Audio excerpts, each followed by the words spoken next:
பத்திரிகை மற்றும் ஊடக நண்பர்களுக்கு என்னுடைய அன்பான வணக்கத்தினை தெரிவித்துக் கொள்கிறேன்.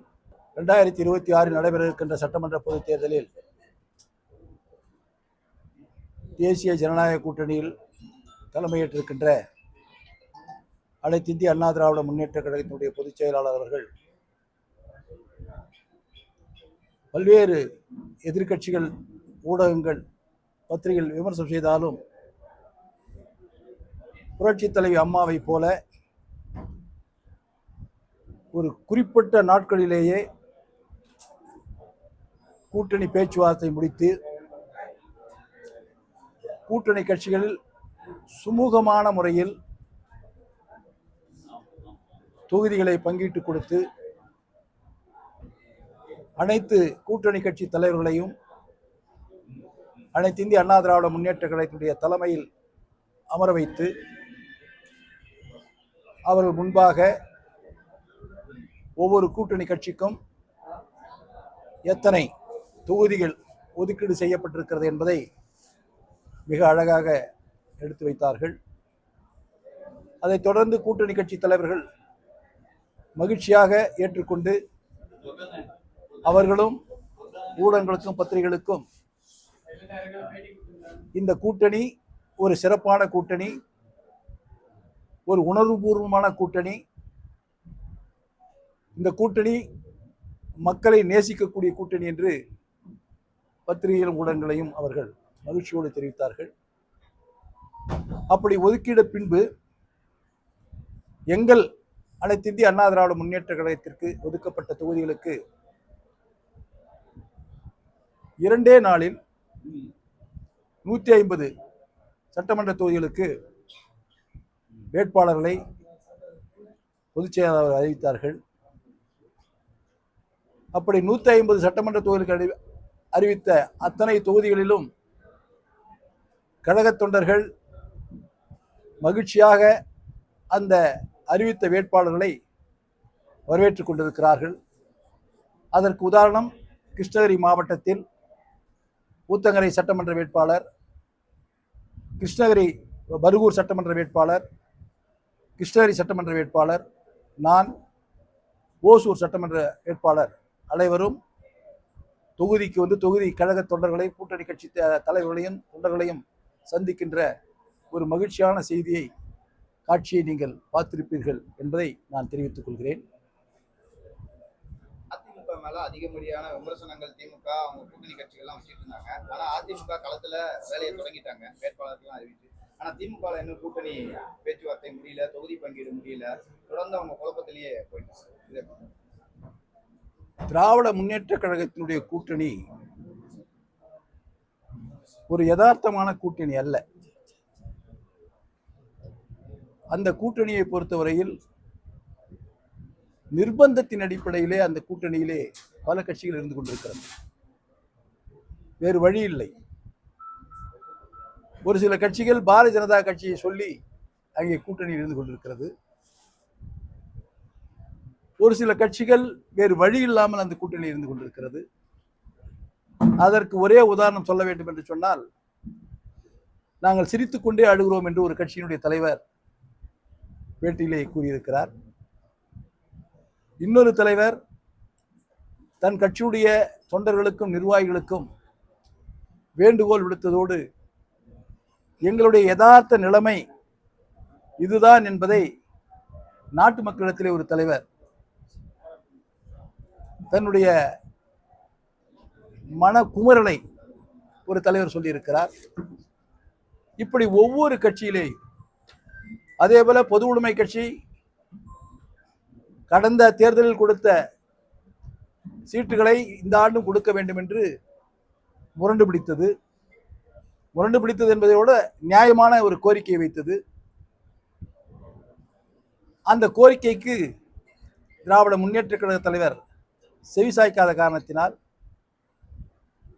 வேறு வழி இல்லாமல் கொள்கை என்ற ஒரு கருத்தை சொல்லி நாங்கள் தொடர்கிறோம் என்று சொல்லிவிட்டார்கள். இப்படி அந்த கட்சியில் இருக்கின்ற கூட்டணிகள் யாருமே மனப்பூர்வமாக திராவிட முன்னேற்ற கழக தலைவர் திரு ஸ்டாலினை கூட்டணி கட்சியினுடைய தலைவராக ஏற்றுக்கொண்டு இல்லை. தேசிய அளவில் இருக்கின்ற காங்கிரஸ் கட்சி கூட பல்வேறு இழுபறிகளுக்கு வந்தது. அவர் கூட சொன்னார்கள், டெல்லிக்கு சென்று கூட்டணி பேசுகிறார் என்றெல்லாம் சொன்னார்கள். அவர் மறந்துவிட்டு பேசுகிறார்கள்.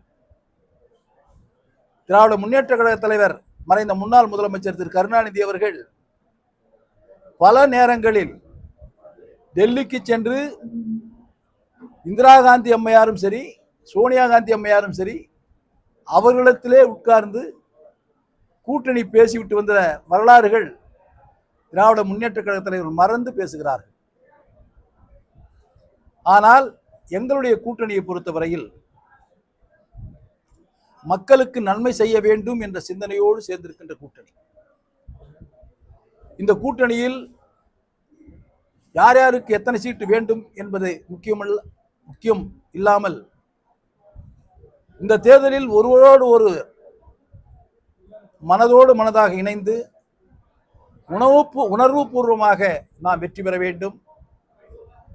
இந்த தீய சக்தியான ஆட்சியை அகற்ற வேண்டும் என்ற நல்ல நோக்கத்தோடு, தொலைநோக்கத்தோடு நாங்கள் இணைந்திருக்கிறோம். ஆனால்தான் விரைவாக கூட்டணி பேச்சுவார்த்தை முடிக்கப்பட்டு என்னுடைய பொதுச் செயலாளர் அவர்களுடைய தலைமையிலே அனைத்தும் முறையாக எல்லோருடைய ஒப்புதலோடு இந்த தேர்தலை நடத்தி கொண்டிருக்கிறது என்பதை நான் மகிழ்ச்சியோடு தெரிவித்துக் கொள்கிறேன். தமிழ்நாட்டில் காங்கிரஸ் கட்சியை காப்பாற்றவே முடியாது, தொகுதி பேச்சுவார்த்தையில வெளிப்படைத்தன்மை இல்லைன்னு சொல்லி அவங்க கட்சியோட எம்பியே அந்த கட்சியினுடைய உள்ளே நடக்கின்ற விஷயங்களை அந்த கட்சியினுடைய ஒரு நாடாளுமன்ற உறுப்பினரே வெளி உலகத்துக்கு கொண்டு வந்திருக்கிறார் என்று சொன்னால் அந்த கட்சியில இருக்கிற சாதாரண தொண்டன் எந்த அளவுக்கு மனக்குமரலோடு இருப்பான் என்பதை நாம் இங்கே பார்க்க வேண்டும் என்பதை தெரிவித்துக் கொள்கிறேன். வழக்கமா வேட்பாளர் அறிவிக்கப்பட்ட பின்பு ஒவ்வொரு தொகுதிகளிலும் ஒரு சலசலப்பு ஏற்படும், வேட்பாளர் எதிர்பார்க்கப்பட்டவங்களுக்கு கிடைக்காத போது.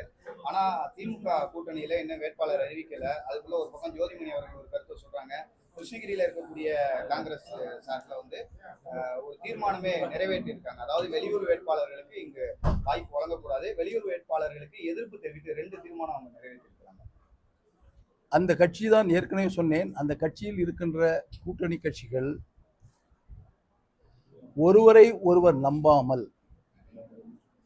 அந்த கூட்டணியில் இருக்கின்ற கட்சிகளிலே அந்த கட்சியினுடைய தலைவர்களே இன்னொரு தலைவர் நம்பாமல், அப்படி தலைவர்களுக்குள்ளே நம்பாமல் இருக்கின்ற சூழ்நிலையில் தொண்டர்களும் அவர்களை ஏற்றுக்கொள்ள முடியாமல், உண்மையாக உழைக்கக்கூடிய தொண்டருக்கு வாய்ப்பு கிடைக்காத பட்சத்தில் அங்கு அறிவிப்பதற்கு முன்பாகவே ஆர்ப்பாட்டமும் மனத்தாங்கலும் நடைபெற்றுக் கொண்டிருக்கிறது. ஆனால் அனைத்து இந்திய அண்ணா திராவிட முன்னேற்ற கழகத்தில் பொதுச் செயலாளர் அவர்கள் 150 தொகுதிக்கு வேட்பாளர் அறிவித்து விட்டார்கள்.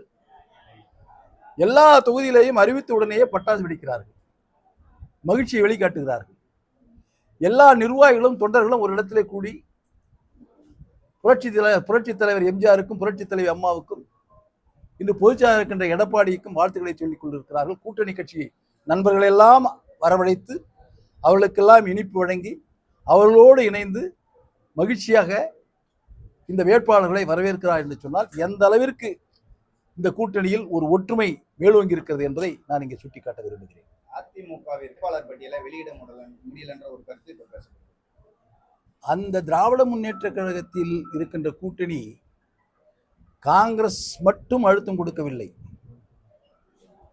அந்த கட்சியிலே இருக்கின்ற விடுதலை சிறுத்தைகள் தலைவர் கடுமையான அழுத்தம் கொடுக்கிறார். அந்த கட்சியில் இருக்கின்ற பொதுவுடைமை கட்சி மார்க்சிஸ்ட் கம்யூனிஸ்ட் கடுமையான அழுத்தம் கொடுத்தாலும் முடியவில்லை, வேறு வழி இல்லை என்பதற்காக